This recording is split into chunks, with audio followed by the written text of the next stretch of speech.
আসসালামু আলাইকুম। তো আজকে ফারহানাপুরা আমাদের বাসায় রাত্রে একসাথে ডিনার করেছে আমাদের সাথে। তো ওই ভিডিওটাই আমরা আপলোড করতেছি। তো ফারহানাপুদের জন্য আসলে তেমন কিছু রান্না করা হয়নি। এই ভুনা খিচুড়ি ছিল, ডিম ভুনা আর চিকেন ঝাল ফ্রাই। ইয়াসার মা একটা শুটকি ভর্তা করেছিল, বেশ মজাই লাগে, ছুরি শুটকি ভর্তা, আচার, এগুলাই ছিল আর কি, খুব সিম্পল। তো বেগুন ভাজিটা আর চিকেন, এই যে হচ্ছে ডিম ভুনা। তো চিকেনটাও দেখতেও কিন্তু বেশ মোটামুটি সুন্দরই ছিল। হ্যাঁ, তো ও ফুল চিকেনের ভিডিওটায় প্রসেসটা এখানে শো করে নাই, বাট প্রথমে চিকেনটা ভেজে নিছে, তারপরে আপনার ওই মশলার মধ্যে অনেকটা রোস্ট স্টাইলের মশলার মধ্যে ভালো করে কষাইছে। মশলাগুলো অনেকটা রোস্টের মশলার মতোই ছিল, বেরেস্তা ছিল, তারপর হলুদ মরিচ ধনিয়া জিরা আদা রসুন কমন মশলাগুলো ছিল। তো এগুলো দিয়ে কষাইছে।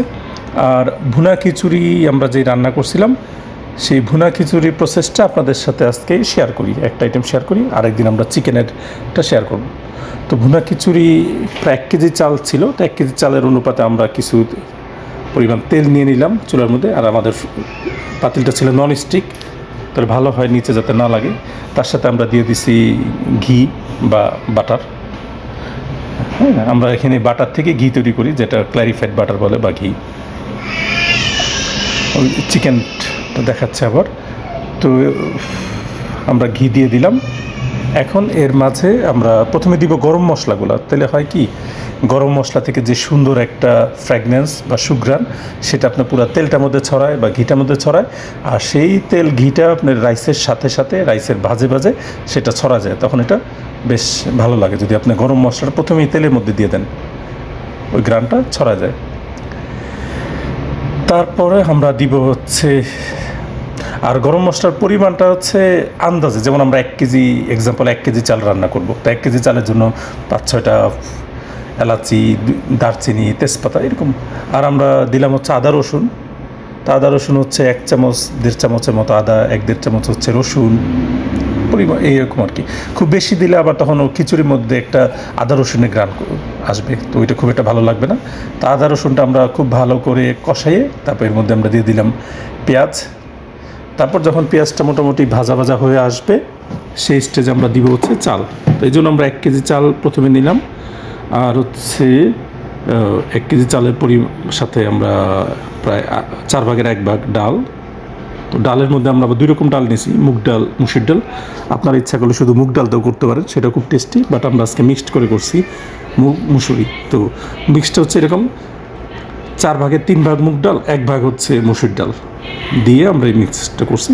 তো এখন আমরা চালটা ভালো করে ধুয়ে, এই যে দেখেন পেঁয়াজটা মোটামুটি যখন বেশ ভাজা ভাজা হয়ে যাবে, ভাজা ভাজা হলে সুবিধা কি, পেঁয়াজের যে গ্রানটা সেটা আবার ওই তেলের মধ্যে আসবে।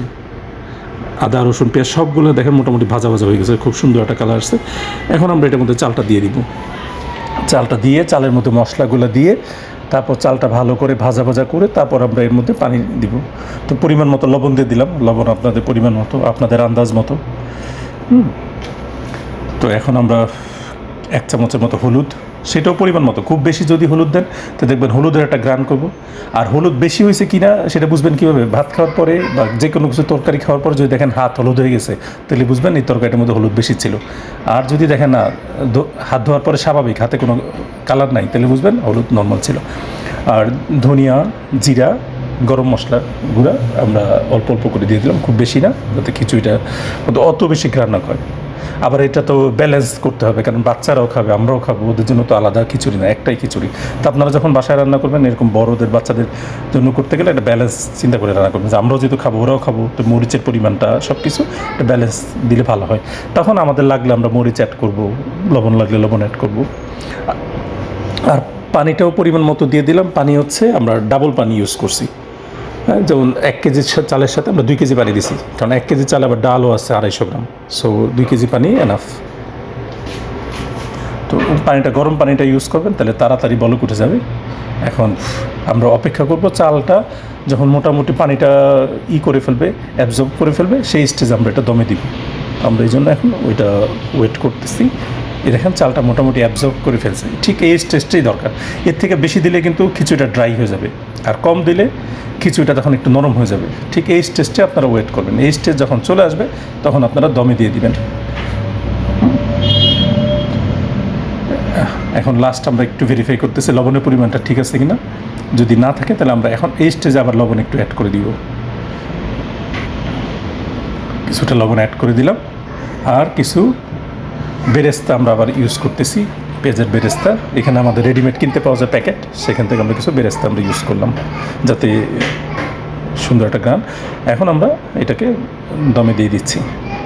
তো দমে আমরা এখানে আমাদের এখানে অ্যালুমিনিয়াম ফয়েল পেপার পাওয়া যায়, সেই অ্যালুমিনিয়াম ফয়েল পেপার দিয়ে ঢেকে তারপর ঢাকনা দিয়ে দিব। আর দম দিতে লাগে হচ্ছে 20 থেকে 25 মিনিট। 20-25 মিনিটের মধ্যে সাধারণত হয়ে যায়। বাসমতি চাল যেহেতু এটা আতপ চাল ধরনের, সিদ্ধ না, সো এটা 20 থেকে 25 মিনিটের মধ্যে হয়ে যায়।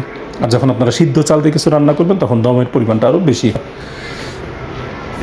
সো আমরা এখন ঢাকনা ভালো করে বন্ধ করে, আর দমে কিন্তু চুলা জালটা একেবারে ডিমে দিবেন, একেবারে কমাই দিবেন। যেমন আগে যে প্রথমে যে জালটা ছিল তার থেকে অনেক কম থাকবে এই দমে। তো 25 মিনিট পরে আমরা যখন ঢাকনা খুললাম, দেখেন আমাদের ভুনা খিচুড়িটা একেবারে ঝরঝরা, একেবারে সুন্দর হয়ে গেছে, ঝরঝরা, কোনো লাগে নেই। আমরা এখন উপরে আরেকটু ঘি দিয়ে দিব যাতে ঘিয়ের একটা একটা কাঁচা ফ্লেভারটা আসে, কারণ যখন ঘি দিয়ে আমরা রান্না করছি সেটা তো কুকড ফ্লেভার হয়ে গেছে। এখন উপরে যদি একটু ঘি দিয়ে দেন, ঘিটা একটু ছড়াই দেন, হ্যাঁ, তখন ঘিয়ের যে একদম ডাইরেক্ট ফ্লেভারটা, কাঁচা ফ্লেভারটা, সেই জিনিসটা খুব ভালো লাগে পোলাও, জর্দা, খিচুড়ি এগুলোর সাথে। এই যে আমরা একটু একটু করে ঘি উপরে ছড়াই দিলাম কেটে, এই যে ঘিয়ের চাক্কা দিয়ে দিলাম। তো এইভাবে আমরা আর কি খিচুড়ি রান্না করলাম। তো খুব সহজ ভুনা খিচুড়ি। তো আপনারা তো সবাই মোটামুটি পারেন, তারপরও যাদের হয়তো বা একটু রান্না করতে ভয় লাগে বা আইডিয়া নেই। তো এই ছিল আজকের ভিডিও, এখানেই শেষ করি। তা আপনারা সবাই ভালো থাকবেন, আল্লাহ হাফেজ, ইনশাল্লাহ আবার দেখা হবে, বাই।